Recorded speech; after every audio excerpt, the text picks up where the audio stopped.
ക്ഷണിക്കപ്പെട്ട അതിഥികൾ ഓരോരുത്തരായി വന്നു തുടങ്ങുന്നു. നമ്മൾ ദൃശ്യങ്ങളിൽ അമിതാഭ് ബച്ചൻ ഉൾപ്പെടെയുള്ളവരെയാണ് കാണാൻ സാധിച്ചത്. വീണ്ടും ഈ രഞ്ജിത്തിലേക്ക് പോകുമ്പോൾ എനിക്കൊരു സംശയം എന്താണെന്ന് അറിയോ രേണു? ഇന്നലെ രഞ്ജിത്ത് കേൾക്കാമെങ്കിൽ ഇന്നലെ രഞ്ജിത്ത് അവിടെ നിന്ന് തനി കേരള വസ്ത്രത്തിലാണ് എല്ലാം റിപ്പോർട്ട് ചെയ്തത്. മുണ്ടൊക്കെ ഉടുത്ത് ആയിരുന്നു റിപ്പോർട്ടിങ്. പക്ഷെ ഇന്നത് മാറി. ഇന്നലെ കാലാവസ്ഥ അനുകൂലമായിരുന്നു എന്നാണ് രഞ്ജിത്ത് പറഞ്ഞത്. ഇന്ന് വീണ്ടും ജാക്കറ്റ് ഒക്കെ ഇട്ടിട്ടുണ്ട്.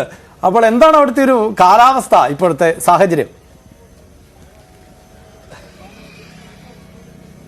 അഭിലാഷ്, ഞാനിവിടെ ഒരു 10 ദിവസത്തോളമായി വന്നിട്ട് 10 ദിവസത്തിനുള്ളിൽ ആദ്യമായി ഒരു വെയിൽ കണ്ട ദിവസം ഇന്നലെയാണ്. ഇന്നലെ അതിനുശേഷം വൈകുന്നേരം വരെ 7 മണി വരെയൊക്കെ സുഖകരമായ കാലാവസ്ഥയായിരുന്നു. നമ്മുടെ നാട്ടിലെ പോലെ അല്ല എങ്കിൽ പോലും ഒരു ചെറിയ തണുപ്പും ഒരു കാറ്റും ഒക്കെ ഉണ്ട്. പക്ഷെ നമുക്ക് സഹിക്കാവുന്നൊരു കാലാവസ്ഥ. അതുകൊണ്ടാണ് ഈ കോട്ടൊന്ന് മാറ്റിയിട്ട് ആശ്വാസകരമായിട്ട് ഒരു അത്യാവശ്യം നല്ലൊരു ഷർട്ടും ഒരു മുണ്ടും ഒക്കെ എടുത്ത് ഇവിടെ എത്തിയത്. അത് നമുക്കും ഒരു സൗകര്യപ്രദമായ ഒരു വേഷമായിരുന്നു, ഒരു കംഫർട്ടായിരുന്നു. പക്ഷെ ഇന്ന് രാവിലെ അതിനുള്ള സാഹചര്യമില്ല. രാവിലെ കൊടിയ തണുപ്പാണ്.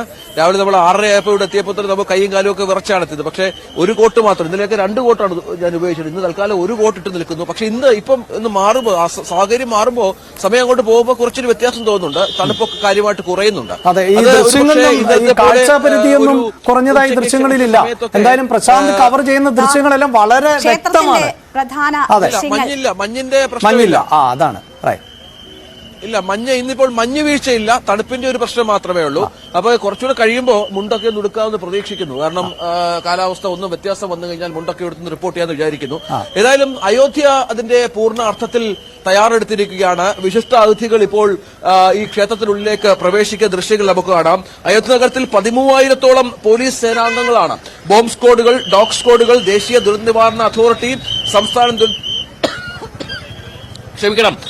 ദുരന്ത നിവാരണ സേന നിർമ്മിത ബുദ്ധിയുടെ സഹായം അടക്കം തേടിയിട്ടുണ്ട്. പ്രധാനമന്ത്രിയെ കൂടാതെ മതരാഷ്ട്രീയ ചരിത്ര സാംസ്കാരിക രംഗത്തെ പ്രമുഖരുണ്ട്. അവരൊക്കെ നേരത്തെ പറഞ്ഞ അമിതാഭ് ബച്ചൻ അടക്കമുള്ളവർ ഇങ്ങോട്ടേക്ക് എത്തിക്കഴിഞ്ഞു. നൈറ്റ് വിഷൻ ക്യാമറ അടക്കമുള്ള ഉപയോഗിച്ചാണ് അയോധ്യയിലെ സുരക്ഷാ ക്രമീകരണങ്ങൾ പൂർത്തീകരിക്കുന്നത്. ഇപ്പോൾ ഇവിടെ നിന്നും തൊട്ടടുത്ത്, ഈ ക്ഷേത്രത്തിന്റെ തൊട്ടടുത്ത് നിന്നും നമ്മൾ അവിടെ നിന്ന് മാറ്റി അവരെ, ഈ സമീപത്ത് നിൽക്കുന്ന ആളുകളെ പോലും ഇവിടെ നിന്ന് അവർ ഒഴിവാക്കുന്ന ദൃശ്യങ്ങൾ നമുക്ക് കാണാം.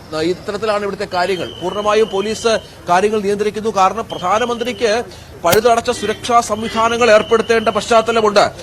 അങ്ങനെയുള്ള സംവിധാനങ്ങൾ ഇവിടെ ഒരുക്കേണ്ടതുണ്ട്. അതിന്റെ രീതിയാണ് ഇവിടെ നടന്നുകൊണ്ടിരിക്കുന്നത്. നമുക്കൊന്നും അങ്ങോട്ടേക്ക് ഒരു തരത്തിലും അടുക്കാൻ പറ്റുന്നില്ല. മാധ്യമപ്രവർത്തകരെ പോലും ഇത്തരത്തിൽ നിയന്ത്രിക്കുക എന്ന് പറയുമ്പോൾ എത്രത്തോളം ഗൌരവത്തോടെയാണ് ഈ സെക്യൂരിറ്റി സംവിധാനത്തെ ഇവിടുത്തെ പോലീസും കേന്ദ്ര സംസ്ഥാന സർക്കാരുകളും പറയുമ്പോൾ തന്നെ രഞ്ജിത്ത്, രാജ്യത്തെ മാധ്യമപ്രവർത്തകരുടെ ഒരു വലിയ വിഭാഗം അവിടെ എത്തിയിരിക്കുന്നു. ദിവസങ്ങളായി അവിടെ തമ്പടിച്ച് റിപ്പോർട്ട് ചെയ്യുന്നു. ആ സാഹചര്യമാണല്ലോ കാണുന്നത്. ഓരോ ചാനലിൽ നിന്നും 2-3 പ്രതിനിധികൾ വരെ എത്തുന്നു. ഇന്നലെ അവിടെ ഈ കലാപരിപാടികളൊക്കെ നടക്കുമ്പോൾ നമ്മുടെ റിപ്പോർട്ടറും അതോടൊപ്പം തന്നെ നമ്മുടെ പ്രശാന്തും ഒക്കെ ദൃശ്യങ്ങൾ പകർത്തുമ്പോൾ തന്നെ മറ്റ് ചാനലുകളിൽ നിന്ന്, പ്രത്യേകിച്ച് എല്ലാ സംസ്ഥാനങ്ങളിൽ നിന്നും തന്നെയുള്ള മാധ്യമപ്രവർത്തകർ അവിടെയുണ്ട്. ഒരു ചടങ്ങ് അല്ലെങ്കിൽ ഒരു നൃത്തമൊന്നും പൂർത്തിയാക്കാൻ പോലും സമ്മതിക്കുന്നില്ല. അപ്പോഴേക്കും അടുത്ത മാധ്യമപ്രവർത്തകർ എത്തുകയാണ്. ദേശീയ മാധ്യമങ്ങൾ ഉൾപ്പെടെ ഈ രീതിയിൽ കവർ ചെയ്ത മറ്റൊരു ഇവന്റ് ഈ അടുത്ത കാലത്തൊന്നും രാജ്യം കണ്ടിട്ടില്ല എന്ന് തന്നെ പറയാം. രഞ്ജിത്ത്, ഇനി